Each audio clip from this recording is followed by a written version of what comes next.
नमस्कार दोस्तों, स्वागत है आपका हमारे YouTube चैनल सुपर 7 में। मैं मोइनुद्दीन आज आपके लिए न्यू टॉपिक और न्यू सब्जेक्ट भी कह सकते हैं आप इसे। तो हम आज डील करेंगे रीजनिंग के पोर्शन को, और रीजनिंग के पोर्शन में सबसे डिफ़िकल्ट जो चैप्टर कंसिडर किया जाता है उस चैप्टर को हम बोलते हैं कैलेंडर। देखो कैलेंडर में क्या है, कैलेंडर में कुछ बेसिक चीज़ें हैं जो आपको हमेशा ध्यान में रखनी है। जैसे पहला है कि नॉर्मल ईयर और लीप ईयर में क्या फ़र्क है। हिंदी में भी इसको हम लीप ईयर ही बोलेंगे, लीप वर्ष। इसको हम एलीप ईयर या सामान्य वर्ष या एलीप भी बोलते हैं। देखो दोनों में फ़र्क क्या होता है। जो नॉर्मल ईयर होता है उसमें होता है 365 दिन, 365 डेज, और जो लीप ईयर होता है उसमें होता है 366 डेज। क्या रीज़न है कि लीप ईयर में 366 डेज होते हैं? रीज़न ये है कि इसके अंदर जो फरवरी होता है वो 28 डेज का होता है, और इसके अंदर जो फरवरी होता है वो होता है 29 डेज। ठीक है, तो अब इसका भी रीज़न पता होना चाहिए कि क्यों फरवरी यहाँ 29 डेज की होती है और यहाँ 28 डेज की होती है, तो उसको भी हम डील करेंगे। तो इसके अंदर जो 365 है, 365 डिवाइडेड बाई मैं 7 करूँ तो मेरे पास आएगा 52 वीक और 1 ऑड डे। मतलब आपके पास होगा 52 सप्ताह होंगे और एक ऑड डे रिमेनिंग रहेगा, मतलब जो कि किसी वीक के अंदर कंसीडर नहीं होगा। ठीक है, और जब 366 डेज की बात करेंगे तब हमारे पास होंगे 52 वीक और 2 ऑड डे। ठीक है, अब देखो क्या रीजन होता है।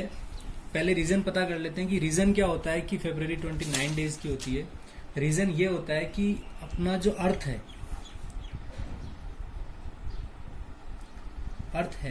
वो अर्थ जब रिवॉल्व करता है तो करीब 365 दिन लेता है।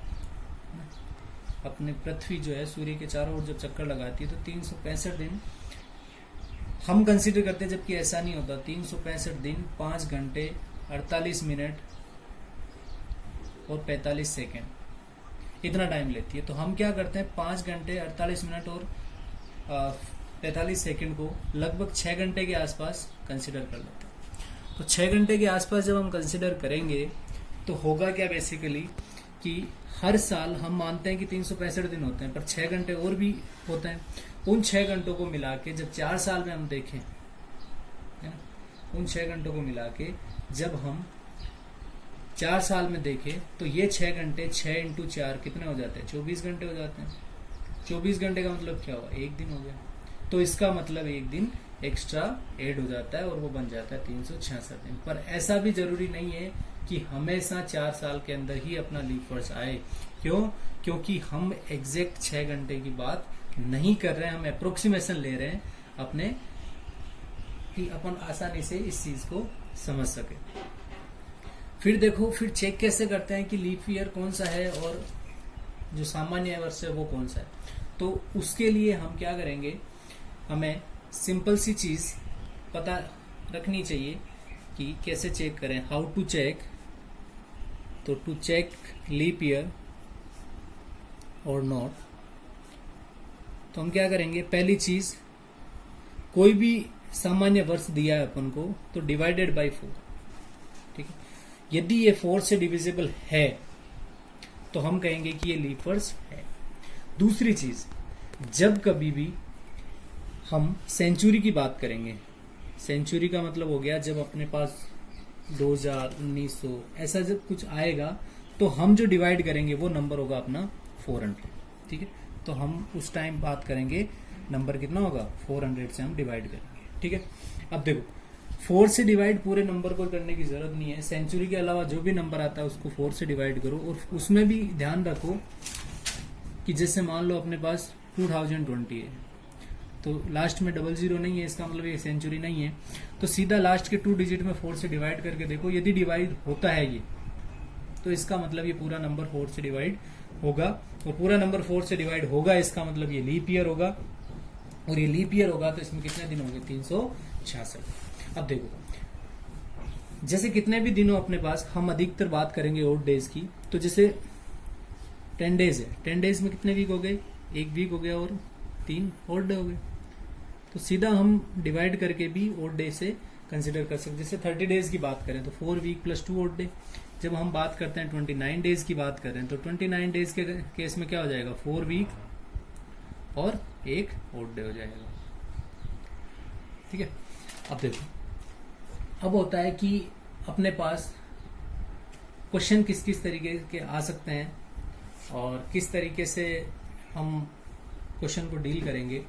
तो जैसे अपने पास अपन को पूछा जा सकता है कभी भी कि क्वेश्चन पूछ लिया हमें कि how many leap year are there in a first 100 year of the calendar, तो कैसे पता करेंगे? तो देखो, पता करने के लिए हमें क्या करना होगा, जैसे मेरे से पूछे कोई कि स्टार्टिंग के 100 साल थे, जो भी 0 से शुरू हुआ था, जो 1 से शुरू हुआ था, पहले से 100 के बीच में कितने लीप ईयर थे? तो 1 को क्या हम 4 से डिवाइड कर सकते हैं? नहीं। 0 2 में 0, तो 3 में भी 0 आएगा। लेकिन 4 को जब हम डिवाइड करेंगे तो 1 बार होगा। 8 को करेंगे तो कितनी बार होगा? 2 बार होगा। 12 करेंगे तो 3 बार, है ना, 3 बार हो गया। 16 को 4, 20 को 5। इसका मतलब क्या है कि जब हम 20 वर्ष तक की बात करेंगे, 1 से 20 तक की बात करेंगे, है ना, 1 से 20 तक की बात करेंगे, तो 1 से 20 तक में 4 से डिविजिबल कितने नंबर आएंगे? 4 आएगा, 8 आएगा, 12 आएगा, 16 आएगा और 20 आएगा, 5 आएंगे। तो हम क्यों ना सीधा 20 को 4 से डिवाइड करके पता कर लें कि 20/4 कितना हो जाता है? 5 हो जाता है। इसका मतलब ये 5 क्या आएंगे अपने पास? लीप ईयर आएंगे, है ना। तो 16 साल तक मेरे से पूछे कोई, तो 16 साल तक कितने ईयर होंगे? कितने लीप ईयर होंगे अपने पास? 4 लीप ईयर होंगे। ठीक है। अब 100 साल की कोई पूछे तो 100 साल में कितने लीप ईयर होंगे भाई? है ना। 100 ईयर की बात करें तो कितने लीप ईयर होंगे? सिंपल सा 100 को आप 4 से डिवाइड कर दो तो कितने आएंगे? 25। तो 25 होने चाहिए लीप ईयर, जबकि ऐसा नहीं है। क्यों? क्योंकि यहां पर 100 में भी 4 से हम डिवाइड कर सकते हैं, मतलब 100 भी 4 से डिविजिबल है। 100 जब 4 से डिविजिबल है, जबकि अपन ने कहा था कि यदि लीप ईयर का पता करना है आपको तो सेंचुरी के अंदर हमें हमेशा 400 से डिवाइड करना पड़ेगा। इसका मतलब इसमें हम क्या करेंगे? 96 को हम 4 से डिवाइड कर देंगे तो कितना आ जाएगा अपने पास? 24। जबकि 100 को हम किससे डिवाइड करेंगे? 400 से, जो कि डिविजिबल नहीं है। इसका मतलब जो 100 है वो लीप ईयर में नहीं कंसिडर होगा। तो अपने पास कितने लीप ईयर होंगे 100 ईयर में? सिर्फ 24 लीप ईयर होंगे। अब देखो कि स्टार्टिंग के 100 साल की बात की अपन ने, ठीक है, तो 100 ईयर तक अपने पास कितने हो जाएंगे? 24। अब देखो 200 ईयर की बात करें तो 200 ईयर की बात करें तो 200 को सीधा 4 से डिवाइड करो, सीधा 4 से डिवाइड करो, कितना आना चाहिए भाई? 50। लेकिन इसके अंदर 100 और 200 दोनों कंसिडर हो गया, 100 और 200 दोनों कंसिडर हो गया, और दोनों में किससे डिवाइड करना है अपन को? सेंचुरी है ना, दोनों की दोनों, है ना। तो 200 और 100 ये दोनों सेंचुरी है, तो इनको हम किससे डिवाइड करेंगे? 400 से। लेकिन इसमें 400 से डिवाइड नहीं हो पाएगा, तो हम क्या करेंगे? -2 करेंगे, तो कितना हो जाएगा? 48। इसका मतलब स्टार्टिंग के 200 साल तक यदि हम कंसिडर करें तो कितने होंगे अपने पास? 48 लीप ईयर होंगे। जब हम 300 की बात करेंगे तो same case, 300 divided by 4, 300 divided by 4 कितना हो जाएगा अपने पास? है ना, 75। अब ये 75 हो गया। फिर अपन को 100, 200 और 300 तीनों के तीनों क्या है अपने पास? सेंचुरी है। तो इसमें हम किससे डिवाइड करेंगे? 400 से। 400 से जब हम डिवाइड करेंगे तो 400 से ये डिविजिबल नहीं होगा, तो इसका मतलब हमें 3 केस माइनस करने पड़ेंगे, तो कितना होगा? 72। लेकिन जब हम 400 ईयर्स की बात करेंगे, टोटल नंबर ऑफ ईयर्स 400 है, तो 400 डिवाइडेड बाई 4 की बात की तो कितना हुआ? 100। लेकिन 100, 200 और 300 तीन ऐसे केस है जिसमें 400 से डिविजिबल नहीं होगा, तो उन 3 केस को अपन को माइनस करना पड़ेगा। और 400 में ये 400 जो है ईयर उसमें 400 से डिविजिबल है तो उसको हम कंसिडर कर लेंगे, तो कितना होगा 97। तो स्टार्टिंग के 100 ईयर तक हम यदि लीप वर्ड्स की बात करें तो 24 होगा।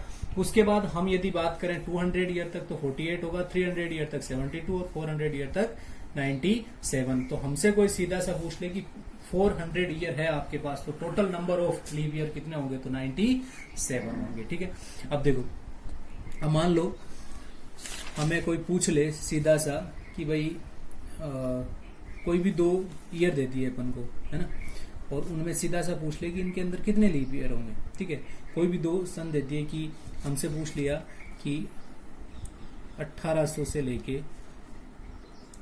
2000 तक इनके बीच में लीप ईयर कितने होंगे। तो लीप ईयर कितने होंगे भाई, टोटल कितने होंगे, 200 ईयर होंगे, है ना, 200 ईयर होंगे। तो डिवाइड कर लो 200 ईयर को 4 से, तो कितना आ जाएगा अपने पास, जितना था 200 ईयर के लिए कौन सा केस आएगा, 48 अपने पास क्या जाएंगे केसेस।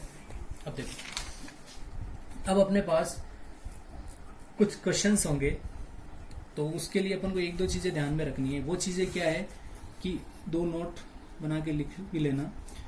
वो क्या है कि first day of the normal year is the last day of the normal, है ना, first day of the normal year is the last day of normal year। मतलब क्या हुआ कि जो सामान्य वर्ष है, सामान्य वर्ष का पहला दिन उस वर्ष के अंतिम दिन के बराबर होगा,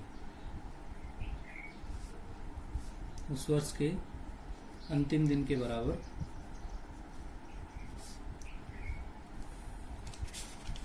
जबकि हम यदि बात करेंगे दूसरे केस में, जो अपने पास है, जिसमें हम लीप ईयर की बात करें, तो first day of the leap year is 1 day less of the last day. ठीक है, मतलब यदि हम लीप ईयर की बात करते हैं तो हमारे पास क्या आएगा, एक दिन एक्स्ट्रा बढ़कर आ सकता है। वो लास्ट वाला दिन जो होगा वो क्या होगा, एक्स्ट्रा होगा। तो एग्जांपल के थ्रू देख लेते हैं। जैसे मान लो 1/1/2020 है, तो कितना क्या है, वेडनेसडे मान लिया इस तारीख को। यहाँ जब वेडनेसडे है तो देखो, पहली बात इसको चेक करो, क्या ये लीप वर्ष है, हाँ ये लीप वर्ष है। तो हम क्या करेंगे, सीधा सा हम कह देंगे, हमसे पूछ लिया कि 31/12/2020 को आपसे पूछ लिया तो कितना होगा, एक दिन एक्स्ट्रा कंसिडर होगा लीप ईयर, इसलिए तो यहाँ पर क्या आ जाएगा, थर्सडे हो जाएगा। ठीक है, अब देखो इसके केस में क्या होगा, इसके केस में यदि आपसे पूछा, है ना, जैसे मान लो ऊपर वाले केस को हम देखें तो 1/1/2015 इस दिन आपको बोल दिया संडे। पहली बात चेक करो लीप ईयर है, नहीं, तो हमसे अब पूछ लिया उसने कि इस डेट को क्या वार होना चाहिए, तो सीधा सा क्या होगा, संडे ही इस डेट को। अब देखो, अब अपने पास कुल मिला के 3 केस होंगे जिनमें हमें निकालना रहेगा कि इस दिन क्या वार होगा और इस दिन क्या वार होगा। तो देखो 3 केस कौन कौन से हैं। पहला केस जो हम डील करेंगे वो ये होगा कि हमें ऐसा क्वेश्चन दे दिया, ठीक है, हमें इस दिन बोल दिया संडे था, तो इस दिन पूछ लिया क्या है ना, मतलब क्या हुआ, डेट सेम रखी है लेकिन इन्होंने क्या कर दिया, ईयर चेंज कर दिए। दूसरा केस जो है, दूसरा केस कैसा हो सकता है कि क्यों ना ये इस बार ईयर सेम रख दे और डेट चेंज कर दे। ठीक है, तो डेट चेंज कर दी, ईयर इसने सेम रख दिया, अब इसने इस दिन बोल दिया संडे था, अब इसने इस दिन डे पूछ लिया, क्या होगा। और तीसरा केस क्या हो सकता है भाई, एक केस में हमने क्या कर दिया, ईयर अलग अलग कर दिया और डेट सेम रखी, अगले केस में क्या कर दिया, ईयर सेम रखा, डेट चेंज कर दी। इस बार क्या करते हैं, दोनों ही चेंज कर देते हैं, है ना, तो दोनों ही चेंज कर देंगे तो क्या बनेगा, जैसे इस तरीके का होगा क्वेश्चन। ठीक है, इसमें क्या हो गया, दोनों ही चेंज कर दिया। ठीक है, अब देखो अब ये 3 केस होंगे, इन 3 केस का अपन को सॉल्यूशन निकालना रहेगा कि किस तरीके से निकालेंगे। और उसके बाद जो अपना लास्ट केस कंसिडर करेंगे हम, केस 4 मान लो, ठीक है, और वो क्या होगा, हमसे पूछा जाएगा सीधा सा कि जैसे पूछ लिया 15 अगस्त 1947 को क्या वार था, डायरेक्ट पूछ लिया अपन से, कुछ नहीं दिया अपन को प्रीवियस डेट, तब हम किस तरीके से निकालेंगे। मतलब इसमें क्या हुआ, स्टार्टिंग का जो केस था उसमें अपन को डे सेम रखा, डेट सेम रखी और ईयर चेंज कर दिया। दूसरे केस में ईयर सेम रखा, डेट चेंज कर दी। तीसरे केस में दोनों चेंज कर दिया। और चौथे केस में तो रेफरेंस दिया ही नहीं है, सीधा सा पूछ लिया आपको कि इस दिन को क्या वार होगा, तो किस तरीके से निकालेंगे। तो नेक्स्ट वीडियो में हम ये चारों केस डिस्कस करेंगे और इस वीडियो को पूरा देखिएगा और कमेंट करिए, लाइक कीजिए, सब्सक्राइब कीजिए। Thank you so much.